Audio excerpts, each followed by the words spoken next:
कैसे हैं प्रियो। मुझे विश्वास है कि आप लोग अच्छे होंगे और परमेश्वर ने आप लोगों को संभाल के रखा होगा। इसके लिए मैं परमेश्वर को बहुत बहुत धन्यवाद देता हूँ। और आज भी परमेश्वर ने मुझे भी संभाले रखा, हमारे परिवार को, हमारे घराने को, हर एक के लोगों को परमेश्वर ने संभाले रखा। और इतनी सुंदर सा समय परमेश्वर ने मुझे दिया, इतनी सुंदर सा वक्त परमेश्वर ने मुझे दिया। आज प्रियो मैं एक ऐसा वचन को लेकर आया हूँ। आज प्रियो परमेश्वर ने मेरे जीवन में एक इतनी सुंदर वचन को अगुवाई किया है। प्रियो इस वचन को आप लोग समझने का प्रयास कीजिएगा। जबरदस्त वचन,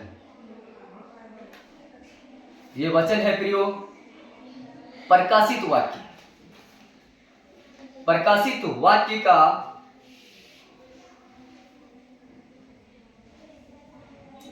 3 अध्याय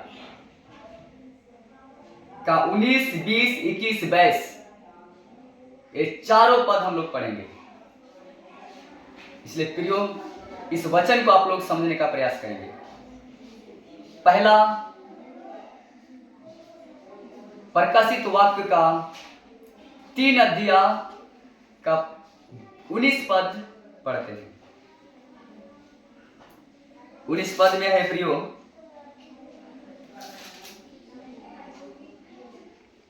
उस पद में कहता है कि मैं जिन जिन से प्रेम करता हूं।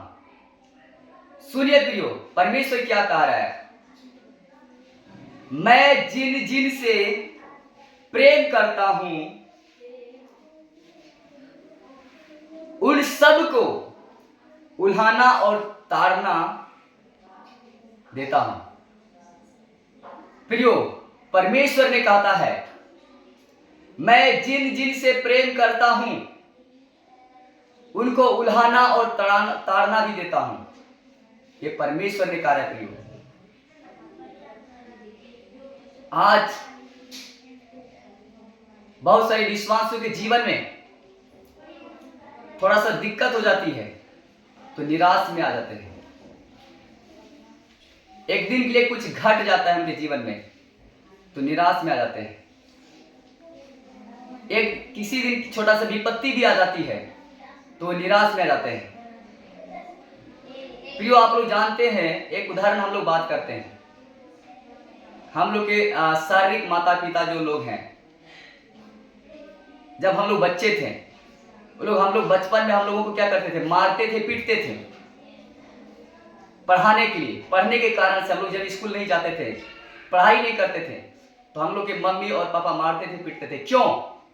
क्योंकि मम्मी और पापा को पता था कि पढ़ाएंगे तो इसका लाइफ कहां तक जा सकता है, कहां तक पहुंच सकता है।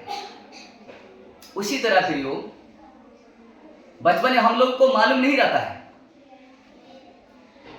हम लोग को मालूम नहीं, हम लोग को पता नहीं कि पढ़ने से क्या होगा। लेकिन सिर्फ किसको पता है? मम्मी और पापा को पता है इसको पढ़ाएंगे तो आगे ये क्या बन सकता है, क्या कर सकता है। बच्चे में हम लोग को अपना भविष्य के बारे में पता नहीं रहता है, सिर्फ मम्मी और पापा को ही रहता है। उसी तरह प्रियो यहां परमेश्वर कहता है, क्योंकि आप लोग जानते हैं क्या लग रहा है, मम्मी पापा हम लोग को बचपन में मारते पीटते थे तो क्या वो प्रेम नहीं करते थे? प्रेम करते थे, प्रेम भी करते थे, पीटते भी थे, समय समय पे भोजन भी खिलाते थे। इसलिए प्रियो वही कहता है, परमेश्वर ने बता रहा है कि मैं जिन जिन से प्रेम करता हूं, ध्यान से सुनिए प्रियो, परमेश्वर ने जिनसे प्रेम करता है उनको उल्हाना भी और ताड़ना भी देता है। इसलिए आज हम लोग क्या करते हैं, कहीं ना कहीं आज हम लोग के जीवन में कोई कमी या घटी हो जाता है तो हम लोग निराशा में हो जाते हैं। लेकिन प्रियो निराशा में नहीं होना है, क्योंकि परमेश्वर बोल रहा है कि हम जिन जिन से प्रेम करते हैं, मैं जिन जिन से प्रेम करता हूं उनको उल्हाना और ताड़ना भी देता हूं। इसलिए प्रियो परमेश्वर के यदि प्रेम चाहते हैं तो परमेश्वर का उल्हाना और ताड़ना भी सहना पड़ेगा। इसलिए प्रियो परमेश्वर का यदि प्रेम चाहते हैं, परमेश्वर का ताड़ना भी सहना पड़ेगा। यदि परमेश्वर का उल्हाना और ताड़ना आप नहीं सह सकते हैं तो समझिए आप परमेश्वर का प्रेम को नहीं पा सकते हैं। इसीलिए प्रियो, परमेश्वर के प्रेम को पाने के लिए हम लोग को परमेश्वर का उल्हाना और ताड़ना भी सहना पड़ेगा। जिस तरह से हम लोग को शारीरिक पिता और माता ने जब जब हम लोग को मारता पीटता था तो हम लोग बर्दाश्त करते थे, क्योंकि घरे से भाग जाते मार के डर से। तो क्या देता मम्मी पापा? कुछ देता क्या? नहीं देता। इसलिए हम लोगों को कभी न कभी अपने लाइफ में आगे बढ़ने के लिए शारीरिक माता पिता के बात को मानना पड़ता था बच्चे में। उसी तरह अभी यहां पे भी हम लोग बच्चे हैं प्रियो, क्योंकि परमेश्वर हम लोग का जिंदा पिता है, आप लोगों को मालूम है। इसलिए परमेश्वर कहता है मैं जिन जिन से प्रेम करता हूं उन सब को उल्हाना और ताड़ना देता हूं। इसलिए प्रियो, हम लोग के जीवन में कोई भी मुश्किलें, विपत्ति, समस्या क्यों ना जाए, फिर भी हम लोगों को टिक के रहना होगा परमेश्वर में। हम लोग को बने रहना होगा, हम लोग को चलते रहना होगा। इसीलिए हम लोग को परमेश्वर के प्रेम को हम लोग चाहते हैं जीवन में, तो हम लोग को उसका उल्हाना और ताड़ना को सहना पड़ेगा प्रियो। इसीलिए सरगर्म हो और मन फिरा। इसीलिए हम लोगों को मन को फिराना है प्रियो। अभी हम लोग क्या कर रहे हैं, थोड़ा सा दिक्कत आता है तो हम लोग रास्ते से भटक जाते हैं। हम लोग को दिक्कत आने के बाद और मन को फिराना चाहिए ना, लेकिन हम लोग वहां पे क्या करते हैं? भटक जाते हैं। वही पे प्रियो हम लोग मिस्टेक कर रहे हैं अपने जीवन में। इसलिए जब जब हम लोग के जीवन में उल्हाना और ताड़ना आएगा प्रियो, हम लोग वहां पे मन को फिराना है। जितना जल्दी मन को फिराएंगे उतना जल्दी प्रियो परमेश्वर को, प्रेम को पाएंगे। आप लोग विश्वास कीजिए, अगर इस तरह यदि हम लोग मिलकर करते हैं, जितना दुख होगा या तकलीफ होगा फिर भी हम लोग को मन को फिराना है। जितना जल्दी मन को फिराएंगे उतना जल्दी परमेश्वर को, प्रेम को पाएंगे प्रियो। यही परमेश्वर कहता है 19 पद में। 20 पद में है प्रियो, देख मैं द्वार पर खड़ा हूं, खटखटाता हूं। यदि कोई मेरा शब्द सुनकर द्वार खोलेगा तो मैं उसके पास भीतर आकर उसके साथ भोजन करूंगा और वह मेरे साथ। प्रियो, परमेश्वर ने यहां पे देखिए कैसे बात कर रहे हैं। इस बातों को समझने की जरूरत है प्रियो हम लोगों को, लेकिन कहीं ना कहीं हम लोग वचन को नहीं समझ पाते हैं प्रियो। ये वचन कहता, देख मैं द्वार पर खड़ा हुआ खटखटाता हूं। परमेश्वर ने बहुत विश्वासियों के जीवन में, बहुत विश्वासियों के घर के आगे में परमेश्वर ने गेट के पास खड़ा होकर खटखटा रहा है, लेकिन विश्वासी लोग क्या कर रहे हैं? गेट को खोल नहीं रहे हैं। गेट को खोलने का मतलब क्या हुआ प्रियो? गेट को खोलने का मतलब हुआ प्रियो, हर एक विश्वासियों को शाम सुबह प्रार्थना करना पड़ेगा, तभी गेट खुलेगा आपका। तब यीशु मसीह आपके घर के अंदर आएंगे, तब आपके साथ भोजन करेंगे। यीशु मसीह तो आने के लिए तैयार है। हर एक विश्वासियों के घर के आगे में यीशु मसीह खड़ा है, लेकिन हम लोग गेट को नहीं खोल रहे हैं, क्योंकि यीशु मसीह ने गेट को खटखटा रहा है, खटखटा रहा है, लेकिन हम लोग समझ नहीं पा रहे। तो खटखटा रहा है, लेकिन गेट को कैसे खोलेंगे प्रियो? गेट खोलने का एक ही तरीका है, हम लोग को प्रार्थना करना पड़ेगा, प्रार्थना में लगे रहना होगा। यदि हम लोग प्रार्थना में लगे रहेंगे तो हम लोग के हर एक विश्वासियों का घर का द्वार का गेट खुल जाएगा और यीशु मसीह अंदर आ जाएंगे। विश्वास कीजिए। क्या आप लोग गेट को खोलने के लिए तैयार हैं?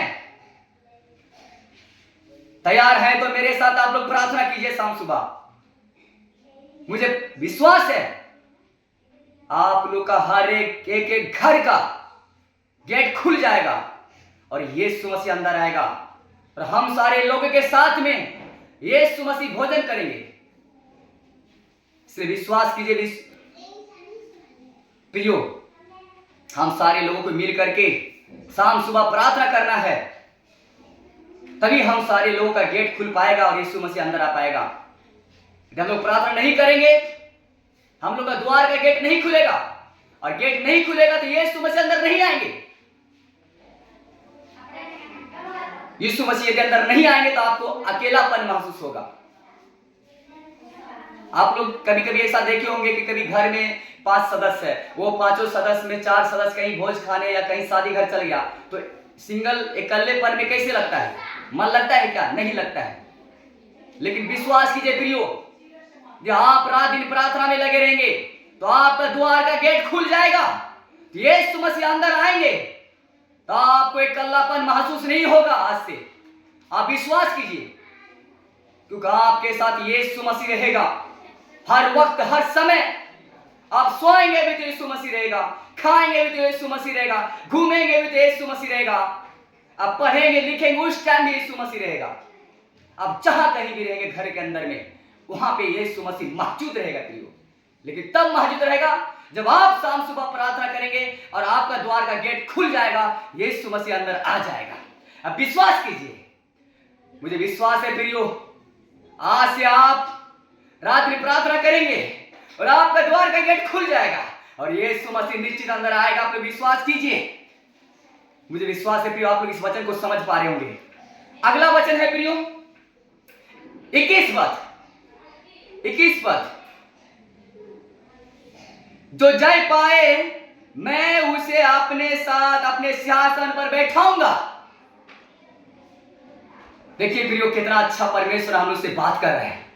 आप लोग समझिए, कम से कम आप लोग भटक जाते हैं, समझिए वचन में क्या कह रहा है परमेश्वर ने। परमेश्वर आज अद्भुत तरीके से बात कर रहा है प्रियो। जो जय पाए मैं उसे अपने साथ अपने सिंहासन पर बैठाऊंगा। जैसे मैं भी जय पाकर अपने पिता के साथ उसके सिंहासन पर बैठ गया, जिस तरह से यीशु मसीह ने जय पाकर अपने पिता के पास सिंहासन में जाके बैठ गया है, उसी तरह यदि हम लोग भी जय पाएंगे तो हम लोग भी जाके पिता के सिंहासन के पास बैठेंगे। वो कैसे जय पाएंगे? जय पाना का मतलब यह होता प्रियो कि हम लोग को आत्मिक रीति से अपने आप में भरना पड़ेगा। यदि हम लोग आत्मिक में मजबूत हो जाते हैं और यीशु मसीह के साथ रिश्ता कनेक्ट कर लेते हैं तो 100% 100% विश्वास कीजिए कि यीशु मसीह सिंहासन पर बैठाएगा। विश्वास कीजिए, लेकिन तभी होगा। जय पाने के लिए एक ही उपाय है, हम लोग को आत्मिक बनना पड़ेगा। आत्मिक बनना पड़ेगा प्रियो। इसीलिए जब आत्मिक बनेंगे तो हम लोग जय पाएंगे, तो जा करके हम लोग पिता के पास बैठेंगे। मुझे विश्वास है प्रियो आप लोग को ये वचन समझ में आ गई होगी। अगला पद है प्रियो 22, जिसके कान हो वह सुन ले कि आत्मा कलीसियाओं से क्या कहता है प्रियो। परमेश्वर क्या कह रहा है? जितने भी सारे कलीसिया के भाई बहन हैं, हर एक लोगों को परमेश्वर ने कह रहा है कि कान खोल के सुन लो। यही कह रहा है, जिससे कान हुआ सुन ले कि आत्मा कलीसियाओं से क्या कहता है। प्रियो, यदि हम लोगों को परमेश्वर ने बार बार बता रहे हैं कि कान को खोल करके सुनना है परमेश्वर क्या बोल रहे हैं हम लोग से। और हम लोग क्या करते, सुनते नहीं हैं, हम लोग वचन पे ध्यान नहीं देते हैं, इसलिए हम लोग भटक रहे हैं। हम लोग यीशु मसीह को अंदर लाना नहीं चाहते हैं, इसीलिए एक अल्लाह महसूस हो रहा है हम लोग के जीवन में। इसलिए प्रियो, कभी भी एक अल्लाह महसूस होता है, वो कमी है यीशु मसीह के वजह से अल्लाह महसूस हो रहा है। यदि आपके घर के अंदर यीशु मसीह जिस दिन आ जाएगा, उस दिन आप लोग विश्वास कीजिए कि अल्लाह महसूस कभी नहीं होगा, कभी नहीं होगा, कभी नहीं होगा। मुझे विश्वास है प्रियो, आज से आप लोग अपने द्वार के गेट को खोलने जा रहे हैं। मुझे विश्वास है, मुझे विश्वास है प्रियो, मुझे विश्वास है प्रियो। आप सभी को जय मसीह।